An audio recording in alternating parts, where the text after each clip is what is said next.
you've been following along on my Jeepster project, you will have noticed I haven't been doing a whole lot. Leastwise, I haven't been doing it on YouTube. I have been doing a lot to the Jeepster. A lot of tedious stuff. Cleaning off grease and grime and rust and getting things prepped for paint. Rather than boring you with all that, I'm sure it's something you've all seen before. It's something that you will experience if you're doing a project like this. I've been cleaning and painting the frame, cleaning and painting transmission, rear end, engine. Now I'm finally to the point of getting everything out of boxes, getting things out of storage, and starting to put this thing back together. So it's really exciting. So as I put this together, I'll just kind of explain a little bit of how I got to that point, like the chassis and how I got it all stripped and cleaned and all that. Let's just jump right in.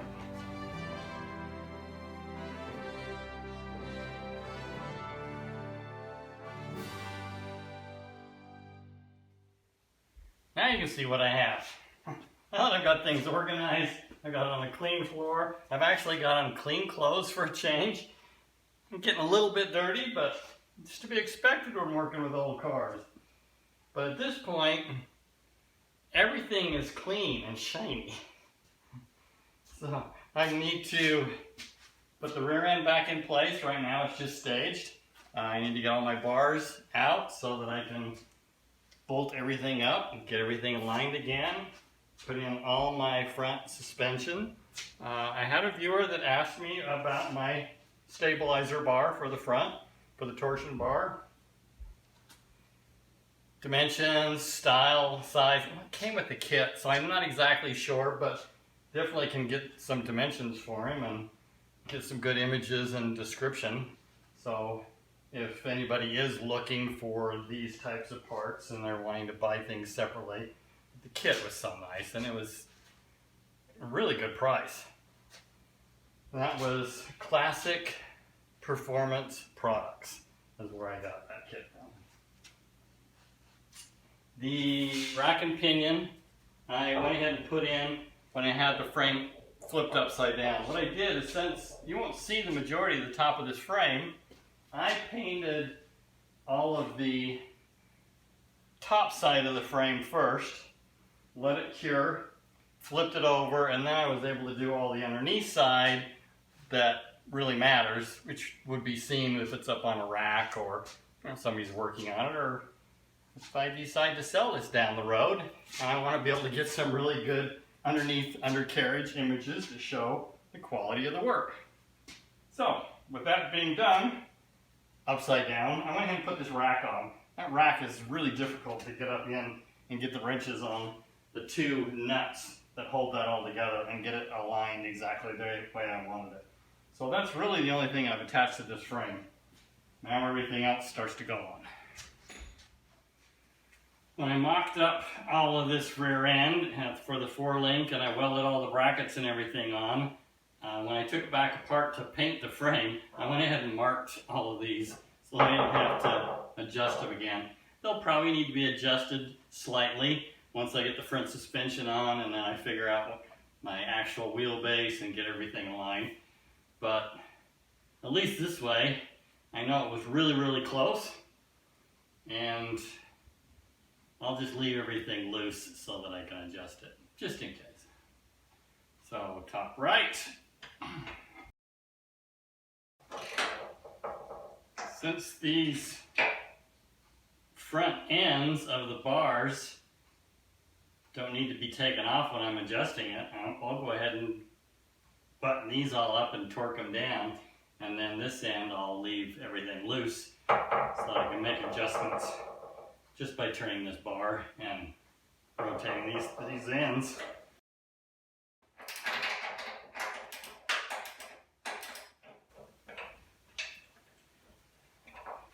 Just noticing that my coilover shocks, the bolt that goes through the bottom, it'll be easier for me to tighten that up and to make adjustments for the shocks if I have these bars out of the way.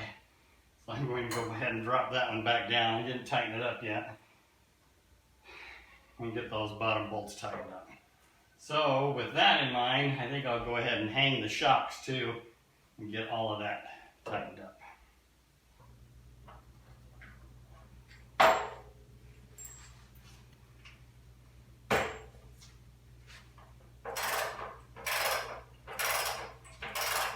I planned on getting the emergency brake and all the hydraulic brake system all completed.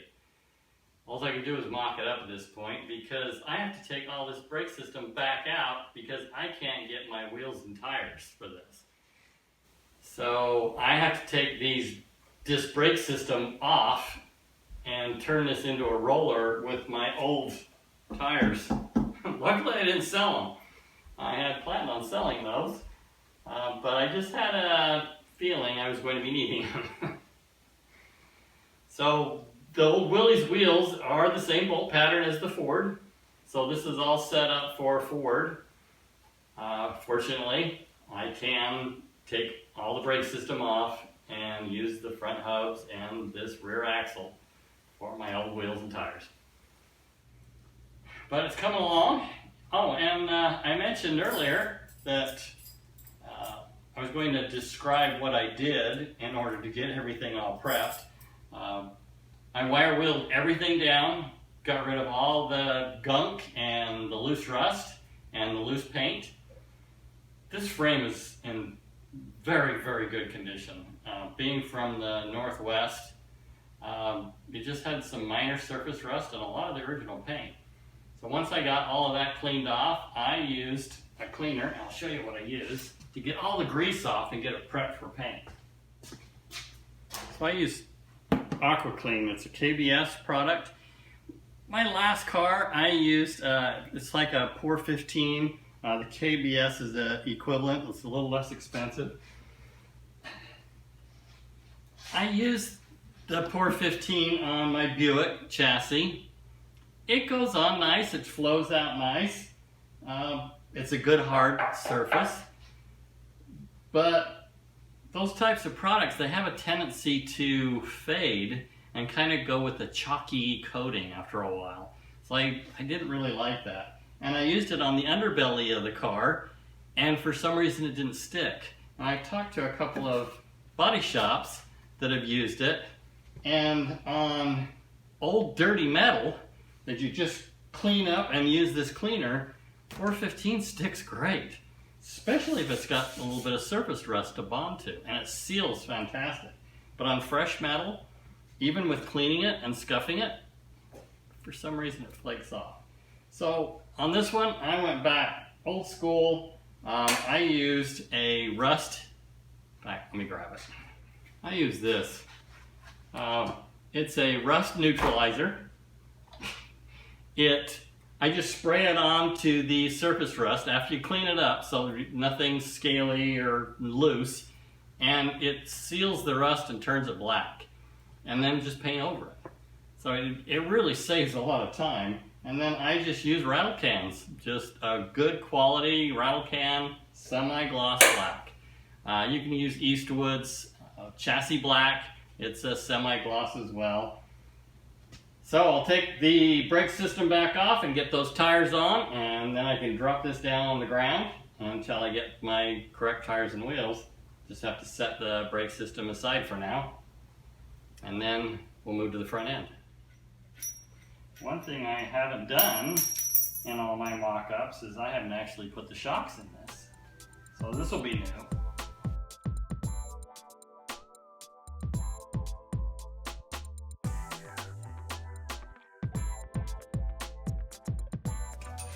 When I was mocking all this up, one thing I didn't do was grease these and put the seal in. Just because I knew I'd be taking them on and off and doing different things, and I didn't want to get grease all over myself. But now we're done, so I need to grease that up, and I wanted to make sure that seal is the correct one. Yep, that is the correct seal. Now I will force grease into these bearings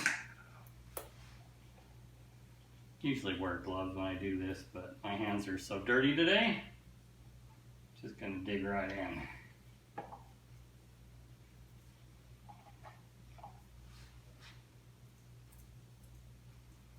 And just work the grease into that edge as you work around.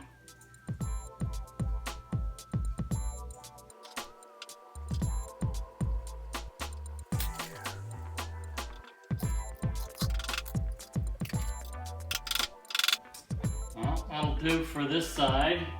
There's no reason for me to put the brake caliper on since I'll work with these tires and wheels. Like I say, once I get the engine in, I'll be able to button all this up, finish up the shock. Oh, I do want to do the torsion bar, the stabilizer bar.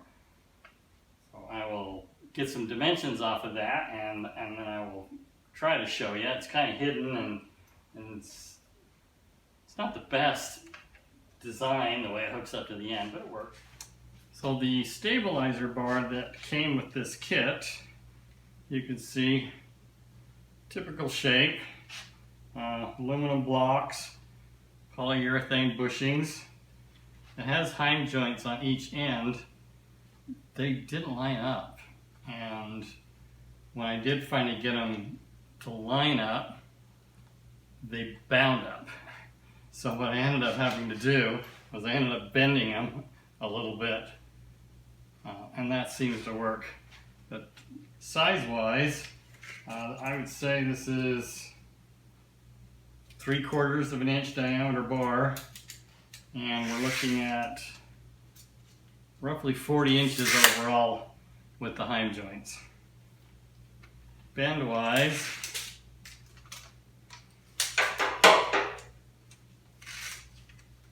about 30 inches to the outside of the bends.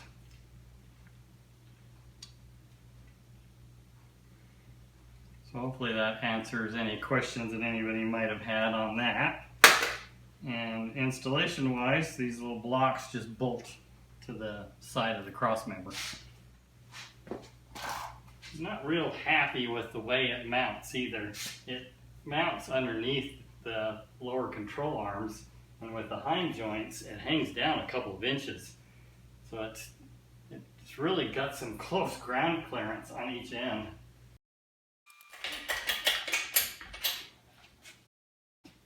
So as you can see, I've been cleaning and painting on this engine.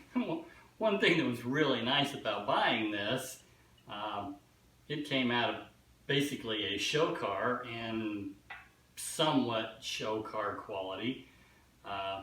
Low cost valve covers, low cost intake, but that's easy to change. The intake, yeah, it's pretty easy to change, but it works really well, so I'm not going to change it. I would prefer something a little bit nicer. I'd actually like to paint this intake manifold.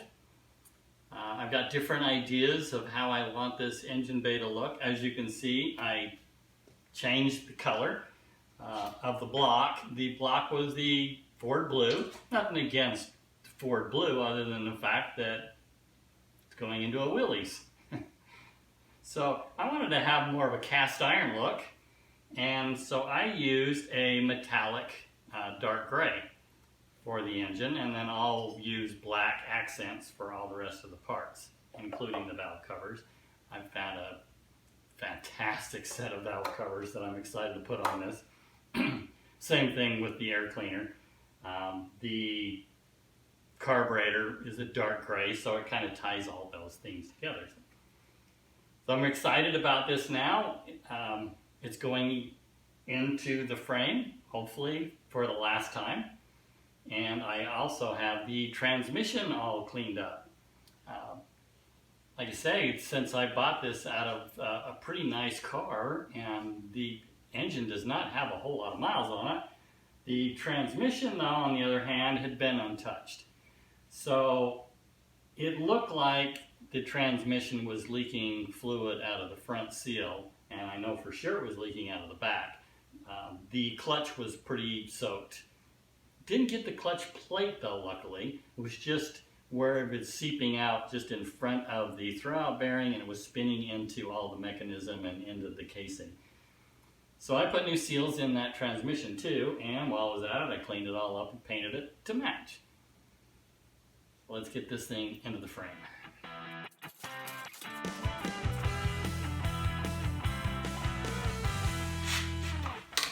I went ahead and cleaned all the grease off of the clutch. This was the area that was just had fine film of grease all over it.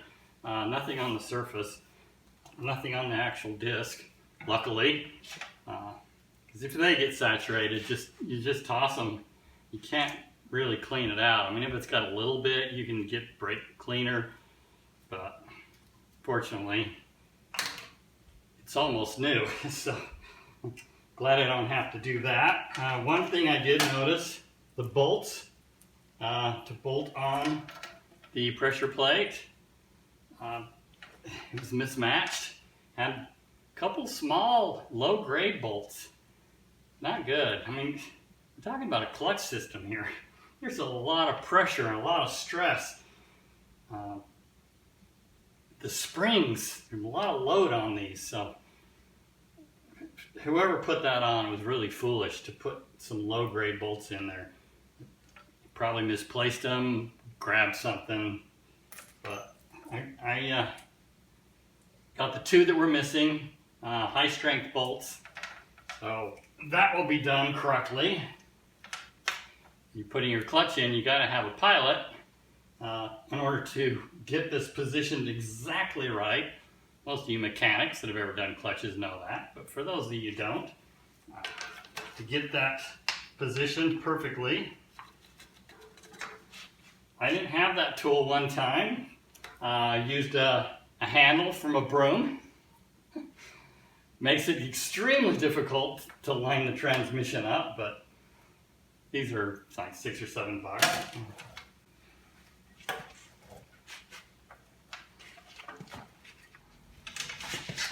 As you can see, I also cleaned up the bell housing. It had blue paint on it, and when I used paint remover to get it off, because I wanted to have that nice aluminum look, it oxidized the aluminum terribly. It looked horrible. So I painted it. I painted it with some aluminum looking paint. Could have sandblasted it, bead blasted it, but this works.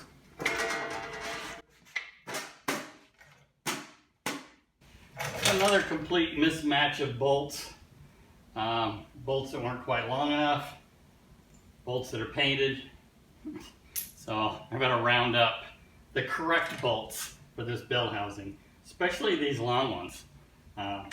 There's a lot of stress right there. So I have a bolt that's too short, just not safe.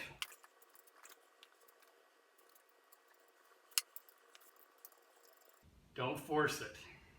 There's a pilot bearing in the end of the crankshaft. It's got to line up. That's what that's for. This little tip, it goes into that crankshaft pilot bearing, and you don't want to damage that.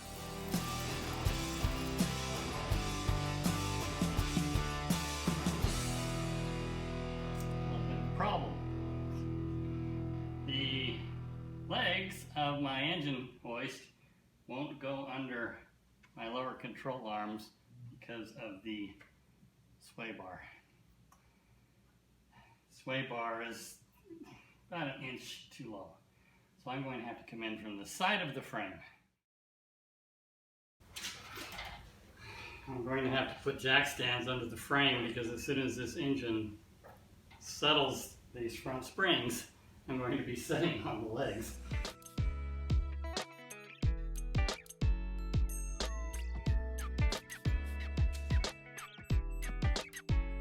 Need to jack the tail end up just a hair and get it aligned so I get my bolts in. Wow, this is pretty exciting. Just putting on some of these parts, hopefully for the last time. I don't have to come back off.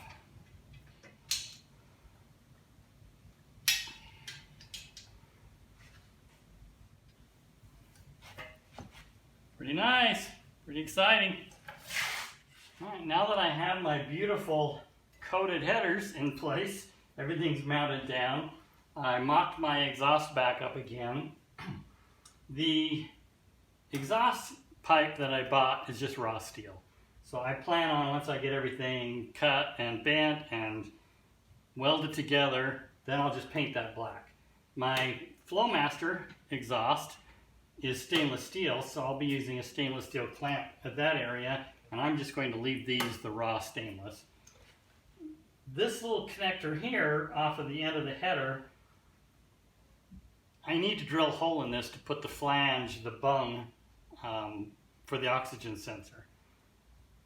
The instructions say to put it 6 to 8 inches from the collector. So this is a perfect spot.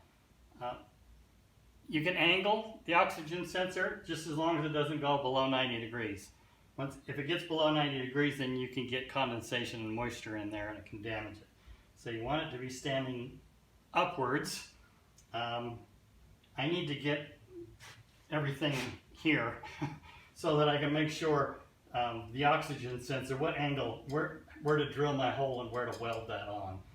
The previous owner, when he had it installed in the Mustang, he put it on that side, put it on the top of the header, and it interfered with the clutch and it damaged the wires.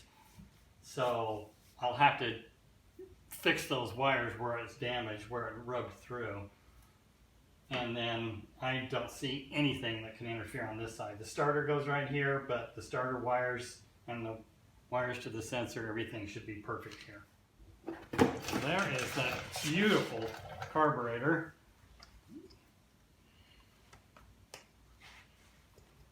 Nice.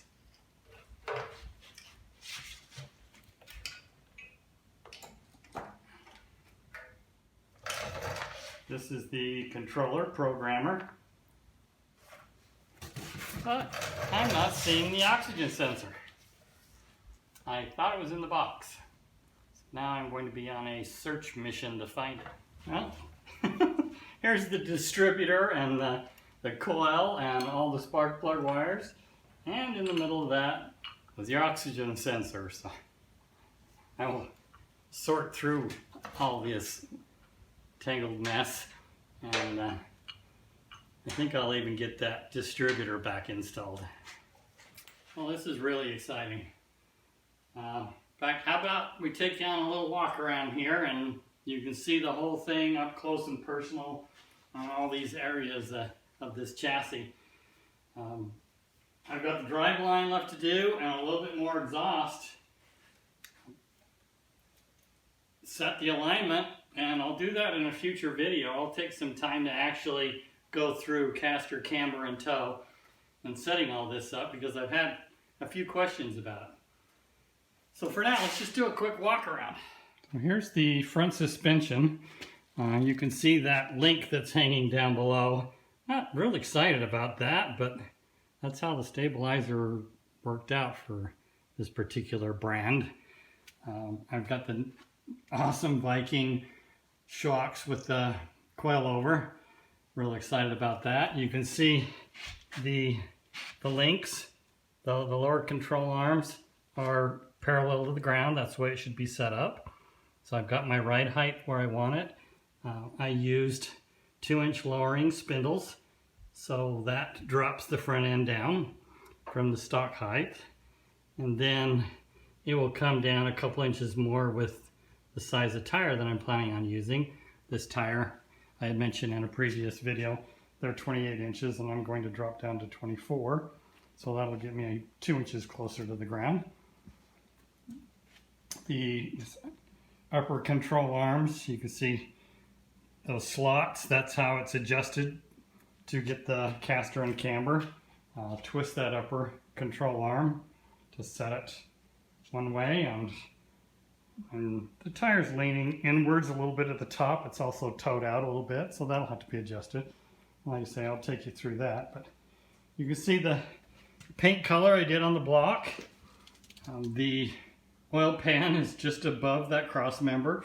It sets this engine up kind of high in the saddle, but because this chassis is so low to the ground, the headers ended up being pretty low to the ground too. So by setting that engine up, I didn't have to change the oil pan to a different type of pan for a rear sump instead of the original front sump. And then I'm able to get those headers up higher off the ground too. So it's like I say, it'll be 2 inches closer to the ground. So that'll get everything just the right height I was hoping for. You see the transmission I also painted it that metallic gray. Has my shifter. I'm going to have to change that shifter. That's the Mustang shifter. I'm going to change to a Falcon shifter with a bench seat so that stands up more. Part of the reason why I set this engine so high, engine and transmission, is because of the way this chassis was designed. I needed to get it up to the floor so that shifting linkage even worked out. The Jeepster floor has a huge hump, so I was able to raise everything up higher. Gets the center of gravity up a little bit higher, but this is so low to the ground and so sleek, it's still going to be a fun little hot rod. You see the exhaust there. I still haven't designed the rest of the exhaust. I haven't decided exactly what I'm going to do. I'm kind of tempted to just put dumps right before the rear end, but I haven't decided. And then you can see the coilover shocks in the rear, the 4-link triangular. So you got the triangulated upper bars and the straight lower bars. Those lower bars are parallel to the ground like they're supposed to be. I do have a little bit more adjustment that I can adjust with the springs. I've got them all the way down, and there should be plenty of travel right there. There will be a bump stop on that frame so that if it bottoms out, it'll hit the stops. But it's just really turned out every bit as well as I was hoping it would. You can see where I had to cut the frame out on that area there and run all my linkage. That turned out perfect, no interference.